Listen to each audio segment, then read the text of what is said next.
Hey guys, how's it going? This is Alex of Coyote Star Astrology. Welcome to my weekly astrology forecast. I have very exciting news. I have a new mic. I bought one this week. I kept saying I was going to do that. I finally did. So hopefully you guys can tell the difference and the audio is better in this video.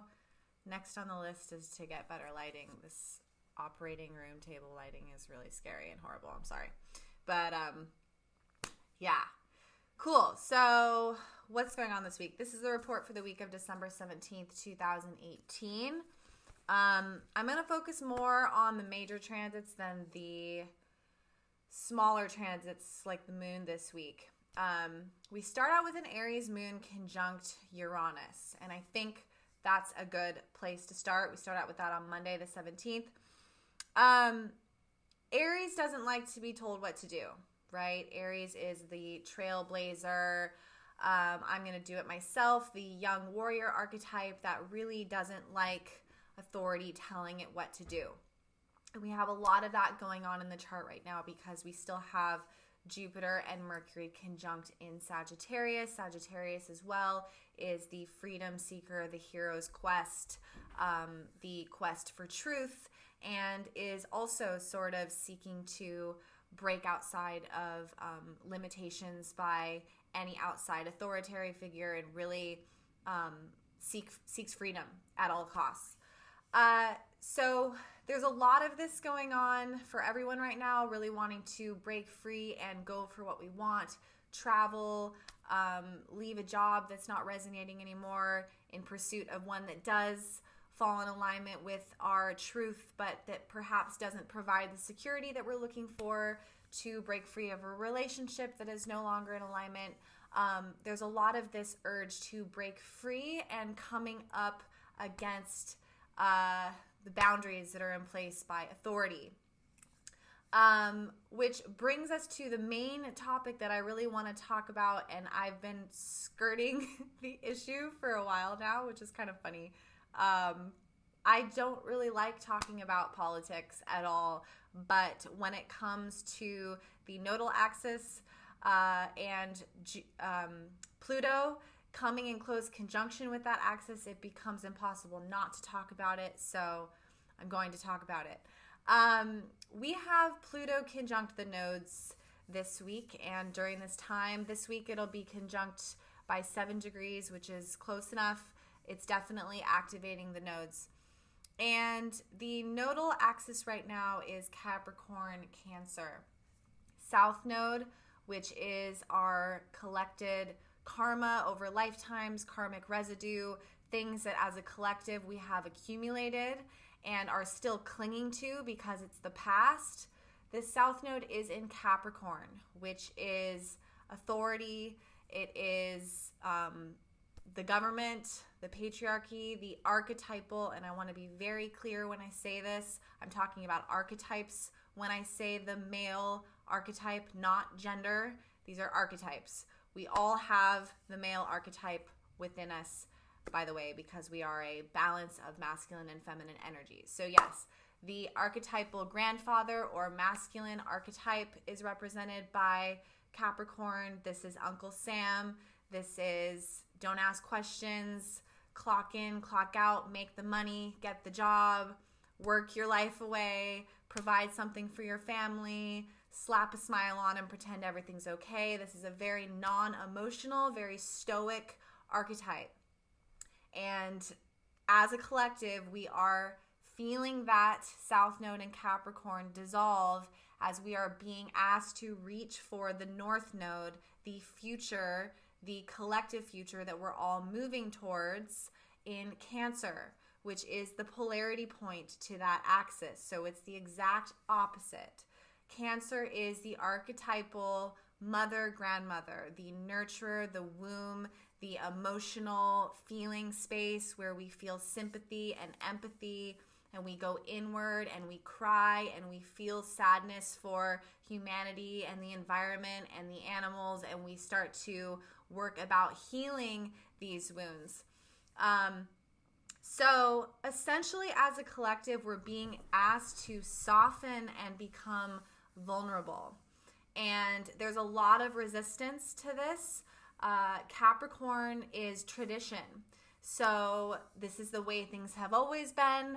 This is the way that they're going to stay. And I have a perfect example of how this is playing out right now in a microcosmic way. Of course, in astrology, everything is macro, micro. So these themes are playing out in our day-to-day with authority and the government and people that represent authority. And they're also playing out in the world at large, on the stage, on our television screens. I don't have one, thank God, but if you do, that's what's happening on them right now.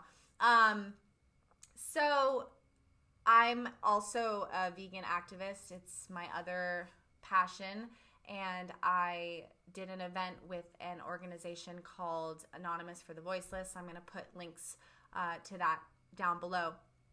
But anyways, I did this activist event last Friday night, and I overheard a pedestrian walking by who had come across our event say, when he came in contact with the material that we were displaying, which is very graphic, unfortunately very real footage of animals being tortured and slaughtered in slaughterhouses, he was visibly disturbed by the imagery, as I don't know how you couldn't be as a human being.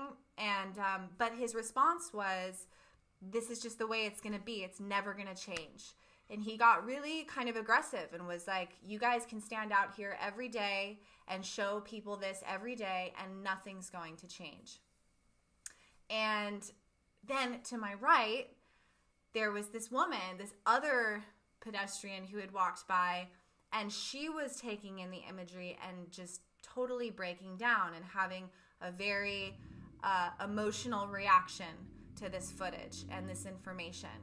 And once again, I'm not calling out genders. I saw many men break down in tears that evening as well. But in this scenario, on either side of me, it happened to be the genders as they were. And anyway, I thought to myself, wow, I felt like the midway point between Capricorn and Cancer. Capricorn, tradition. This is the way it has to be.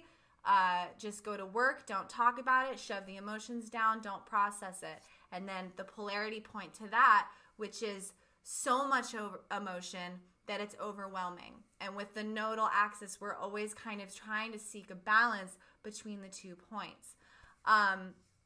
So yeah, that's where we're at as a collective right now. And Pluto, the master teacher, Shiva, we can think of it as Shiva, who, the deity that comes and destroys so that things may be rebuilt. Pluto doesn't fuck around. Pluto will come and burn your damn house down to get you to realize what's important and what remains. So Pluto is within 7 degrees of the Capricorn South Node. So all of this past karma, this stoic, unfeeling, authoritarian karma is being dissolved, and we are being asked to soften, become vulnerable, and confront the sorrows of the planet. That's essentially what's happening.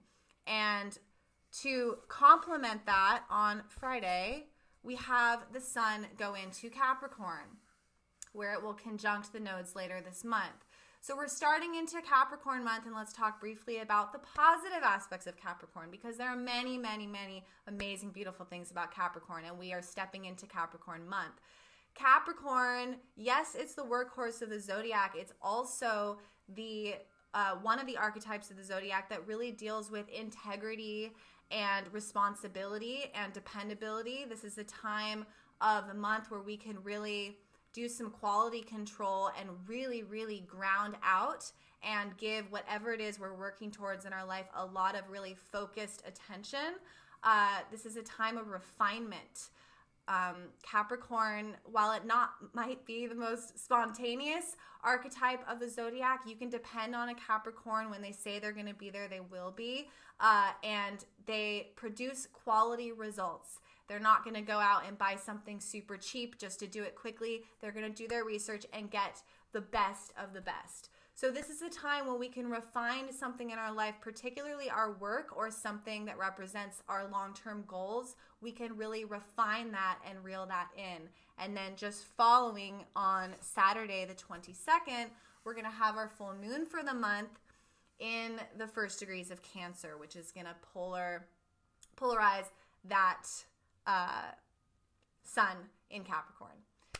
So, full moon in Capricorn, I think this is, or Cancer rather, full moon in Cancer on the 22nd, I think that this is going to be an emotional full moon because we have a lot of water going on. Cancer, very sensitive, very watery. We have Venus still in Scorpio. Can't wait for Venus to go into Sag. Venus is still in Scorpio. We also have Mars and Neptune still conjunct. They're not as close conjunct, but they're still conjunct in watery Pisces. So we have a lot of water going on this full moon. And as I said, I think it's a time of vulnerability.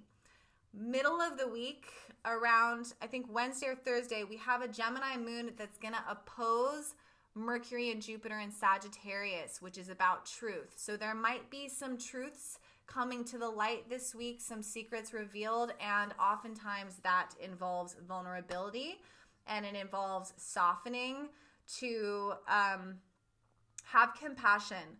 I think that's a huge part of the Cancer mother archetype, is that have compassion for the world during this process, this dissolving process. Those that hold on tradition, it's very frightening for them to experience even the thought of having to change. So there's a lot of fear. And, you know, going back to my example as an activist, that's something that an experienced activist, I think, really embodies, is that we're not coming at people aggressively with our information. We are setting up a situation where we are exposing this information because it needs to be exposed, and then providing a platform where there can be a compassionate dialogue about the feelings that come up. So I think that's sort of the essence right now, is noticing areas in your life where things are coming up as a result of all of these planetary shifts and these collective shifts, noticing a place where you could soften and become more vulnerable, which takes a lot of courage, and being there for those people around you that are going through that process, and being supportive. So, yeah, I think that's all I have for you guys. Thank you so much for tuning in. I hope my mic was better this time. I know it was horrible last time, so thank you for getting through that. And I am setting up readings mostly for the new year, and it's filling up actually pretty fast. So if you guys are wanting a reading beginning of the year, do reach out to me. We can set that up. My email will be down below. And if you have liked this video, please do give it a like and a share. I really appreciate it. All right, guys, thank you. Have a great week and a happy full moon.